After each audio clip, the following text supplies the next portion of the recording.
সারা পৃথিবীতে শিব আর বিষ্ণুর হাজারো মন্দির আছে, কিন্তু যিনি এই গোটা বিশ্ব ব্রহ্মাণ্ড সৃষ্টি করলেন সেই পরমপিতা ব্রহ্মার কেন কোনো পুজো হয় না? এর পেছনে লুকিয়ে আছে এক ভয়ঙ্কর অভিশাপের গল্প।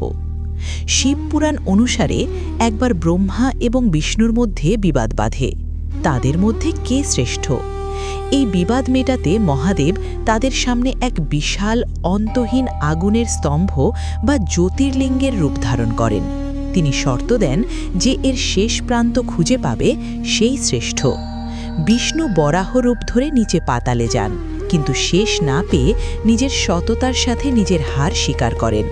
অন্যদিকে ব্রহ্মা রাজহাঁসের রূপ ধরে ওপরে উঠতে থাকেন। তিনিও শেষ পাননি, কিন্তু শ্রেষ্ঠত্বের অহংকারে তিনি মিথ্যে বলেন। তিনি কেতকী ভুলকে দিয়ে মিথ্যে সাক্ষী দেওয়ান যে তিনি শেষ খুঁজে পেয়েছেন। এই চরম মিথ্যে শুনে মহাদেব প্রচণ্ড ক্রোধে ফেটে পড়েন। কালভৈরব রূপ ধারণ করে তিনি ব্রহ্মার মিথ্যে বলা পঞ্চম মাথাটি কেটে ফেলেন আর অভিশাপ দেন সারা পৃথিবীতে কোনো দিন ব্রহ্মার পুজো হবে না। অহংকারী পতনের মূল। পুরাণের এই শিক্ষাই আজও আমাদের পথ দেখায়। এমন আরও অজানা রহস্য জানতে সাবস্ক্রাইব করুন মাইথো এআই বাংলা। ধন্যবাদ।